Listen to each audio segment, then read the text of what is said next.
Do you always start? I do. Is that just seniority, or what is that? I don't know. I think it's the You work just for us thing. Defer to you? Fire away. Looks like a similar first quarter, kind of, I think, to last night, kind of holding the guy you want to hold to a low score, but somebody else starting to get going. What else did you see in the first that kind of allowed it to get away? Yeah, again, Dort got off to a good start, making shots. Then the snowball began. They were very comfortable. And I think there's a comfort with teams right now when they come in our building and they step on our floor. And we got to flip that. We got to find a way to flip that physically, mentally as well. This is as much a mental challenge as it is a physical. These teams are coming in with an edge. Obviously, these are two of the best teams. These two teams we just played are going to fight for the NBA title this year. That's the reality. I feel like every OKC team they play, the next morning there's a players meeting by that team. Right? They do this to teams. They're elite. And winning is something that you just don't roll into. These are habits. These are identities. These are formed over time. And it took them many, many years to get there. They've been in these days before, and so we'll continue to fight. We'll continue to, get after it. And there's no easy solution here. But, yeah, to your point, first quarter's got to be better. We're giving up 45 in the last two quarters. That's unacceptable defensively. I don't care, how many shooters they have on the floor. 45's too many. 40's too many. 30's too many. So we got to do a better job there.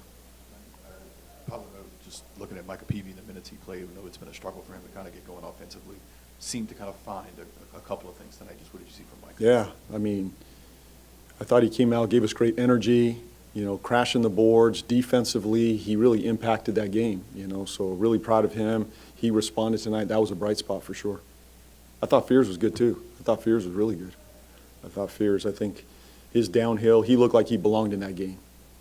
For a rookie to look like he belongs right now, that was a bright spot. When you look at the list of the best defensive teams in the league, it's the Thunder, and it's a big gap between number one and two. For a team as young as they are, how unusual is it for them to have that much separation over the rest of the league defensively? And what is it that they like? How are they able to achieve that too? Well, I think it starts with great effort. Every one of their guys, their identity is to guard number one. You can see it on each one of them. There's a responsibility and a pride about them. One-on-one, they take pride in their matchup. That's where the defense starts. The best defenses I've ever been a part of, I've been fortunate to be around. In San Antonio, we were at the top of that thing every year. Each one of those guys, number one, took pride in their defense, period. There was a scheme in place that they trusted. So having a scheme in place that they trusted night to night, they understood. I'm assuming these guys understand the principles, the shots they're trying to give up. There's a scramble mentality. When there's a fire, they tend to put it out. Even when we had advantage tonight, they're in rotation. Someone covered for them. I think rim protection is obviously a big, major thing. They have two rim protectors out there that are big at the rim. They make it tough when you get downhill. They force you into that mid-range, then they scramble out, And to their scheme, they give up threes. I don't know why teams don't make their threes against them, And then there's just an overall belief that this is who we are. And Sam and Mark have done a great job building that identity. This is who we are. They draft to it, they develop it, and it's a part of their DNA. And and I think Sam had that in San Antonio. He saw a lot of that, and he understood the value of defense. And to win in this league, you need to have that. So, tonight we found some aggression at least. I think it looks right now like our strength is our aggression defensively. When we just sit back and let teams play, we're on our heels. Teams look pretty comfortable. When we picked up with pressure, we started to deny, we trapped a little bit. They didn't feel very comfortable there. That's probably where we got to live for a little bit. We can't do that for 48 minutes, but at least it gave us a little bit of a hold on that game. Just double checking, did OKC send you guys into a players-only meeting? No, we're okay, we're okay. What moments about fear made you think that he belonged? It's just this, there's a fearlessness about him. I would say there's just a fearlessness about him mixed with some poise, that he's comfortable getting downhill and making plays. You know, even against this elite defense, I felt like he was by them a couple times. They couldn't catch him. You know, he was just downhill to the rim, downhill making plays for others. I don't think we've even tapped into the amount of force. He's going to be a great playmaker in this league as he ages. And I'd expect him throughout this year to be one of those guys that can simply touch the paint and kick out and spray. You know, the guy I've been comfortable with is, well, there's two guys. I guess Tony Parker had that speed that he could get down here. He was a natural scorer when he came into the NBA at that time, you know, at a young age. He learned how to be a point guard, though. He learned how to run the show and game management. There's layers to this. We're throwing this guy. I think he could be a freshman in college this year. You know, and he's going against these guys. It's amazing, you know. But I love his fearlessness, his swagger, his approach to the game. Obviously, his speed. So he belongs. You mentioned before the game that you really were pushing Carlo and East to do better on the boards. You ended up starting Carlo in that second half. Just what did you kind of see from those guys, and what do you want to see from them going forward? I think just overall aggression and activity. If we are going to do this defensively, they have to be a big part of anchoring the paint. And they're young bigs. Like Yves, what, in his second year? He just came out of his rookie year. You know, there's a learning curve. There's got to be a physicality about us, and there's got to be a knack to go rebound. And you know, we're trying to get all of that right now with the young group. So, but I love their activity. I love their activity on the board. They can run end to end. They're both lob threats. Overall, my challenge for them is rebound and bring a physicality to the table every night. You look at the two bigs we just played against. Chet's a physical big. Hartenstein's a very physical big. You know, and they anchor that paint. Our goal is to grow that in both these guys. And you know, at the second half, I just thought Carlo and Queen were a good pairing in the first half, so I tried it there to start the third quarter. Unfortunately, we just didn't get off to a good start. We had some momentum. We just didn't get off to a good start in the third. And there were a few instances during the game where we kind of saw you trying to put your imprint on the game. You mentioned up in the pressure in the second half, drawing up a play, the lob play to start off the third quarter. I guess what's your kind of goal in those moments as you're stepping into this role, just trying to establish, you know, your principles and what you want this to look like with you in charge? I think my goal in this role right now is to ignite some aggression. When I don't see aggression, I try to manufacture it in some ways as the head coach. Right? So you can do that through your defense, a little bit through your offense. I'll get more comfortable calling, you know, making some, you know, offensive calls. We have yet to have a practice on any of this stuff, so this is all new for us. We're learning on the fly. But you know, we tried as a staff tonight to bring our aggression defensively, you know, to flip the game.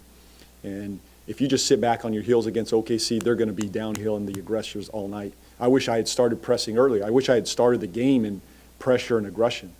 If I'm looking back, I would have said we should be starting in that the whole time. But that's what, you know, that's my job, is to try to flip the aggressor through the offensive end or the defensive end. And I think we tried to, you know, help our group tonight. Coach, obviously tough stretch for you at home.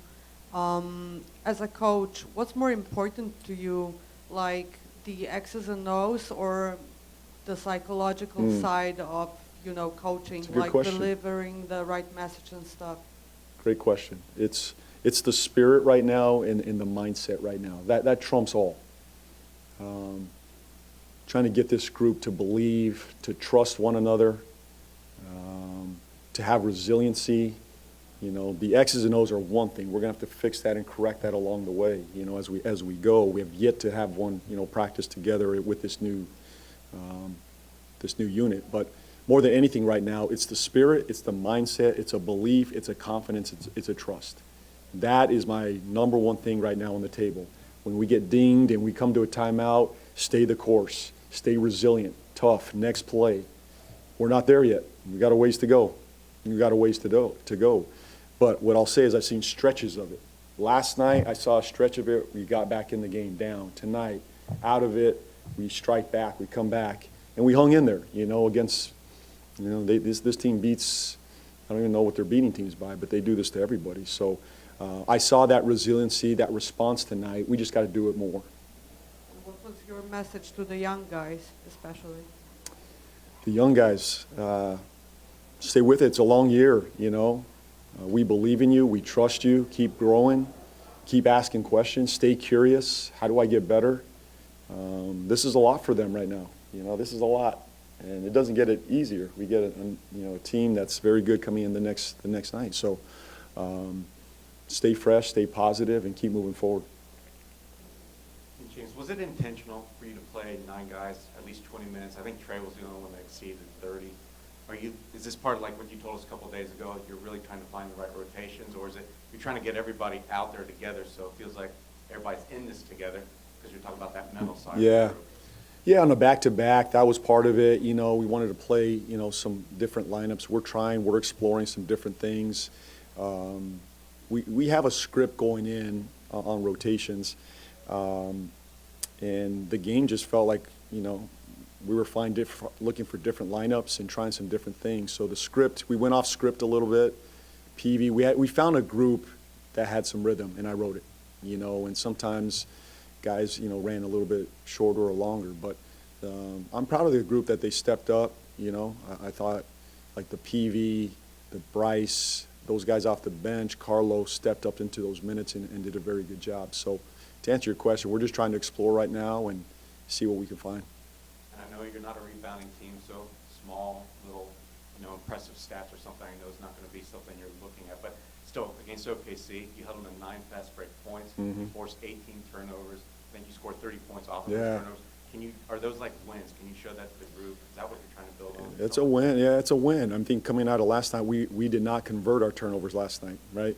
If we converted last night, we'd be in a better spot. Tonight, we did a better job of that. I thought when we turned them over, we're aggressive. We converted it, or at least we got shots on the other end, so that's growth. Yep. In that vein, like when wins are difficult to come by, how are you measuring progress, like on a day-to-day basis? Well, there has to be a process. The things we value, defensively and offensively, I've got to be much clearer with the group what that is, the value of the defensive possessions, what we're looking to take away. And right now, as I said, the focus for me is the transition defense, protecting the paint, and rebounding.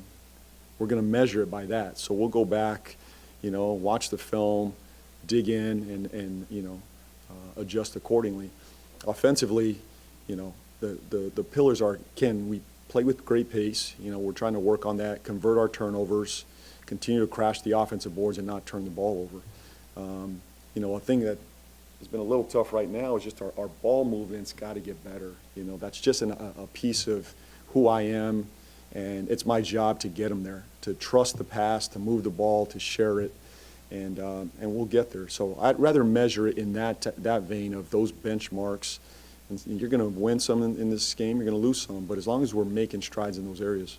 And with regards to that ball movement, what's the balance between just kind of like aimlessly playing hot potato to just reach a number of passes versus moving it with intention to create advantages or Yeah. have intentional reversals to change the angle of the pass? Well, the toughest thing to guard right now in the NBA are these closeouts, right? So you want to have attacking drives to pull in the defense and then make the kick, obviously. Sometimes you simply need to reverse the ball, though. And there's just some handoffs that simply move the ball to the second side. You don't want to live in that all the time. It's tough to turn the corner with these guys. But I thought there was a stretch that I'm probably going to watch. I'm going to be pretty excited about in the second quarter where we were getting downhill. Against their defense, we were swinging it, driving it, kicking it. That's the vision for this type of an offense. We're not there consistently, but yeah, we want to put pressure on the paint. Sometimes that's with the drive, a handoff, a pocket pass, something like that. But yeah, I feel like at times we're playing too much on the perimeter. We got to have, scoring threats downhill. How do you feel DQ has handled the slightly altered, role in the last 2 games? I thought he's done well. I mean, this is new for him. He's going against starting centers, and I saw some good tonight. The rebounding is legit. He can rebound the ball. And if you're going to be a starter, in this league, you got to be able to rebound the ball against these bigs. And I thought he gave us good minutes there. Obviously, he's trying to make plays for us too, and he means well. And sometimes he gets a little bit out of hand, But I trust him. I believe in him. We need him to make plays for us. There's not,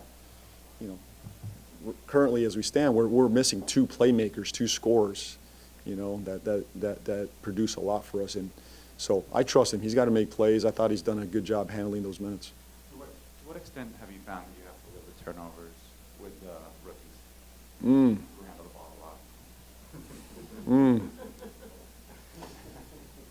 Well, I lived through some of that in Charlotte, and LaMelo was Rookie of the Year, and then his second year he was an All-Star. But he would drive me crazy with the turnovers, It's just part of the growth process, and they mean well, but a pass that was probably there in college or high school, right, it's not there. The length and the size, especially against a defense like this, isn't there.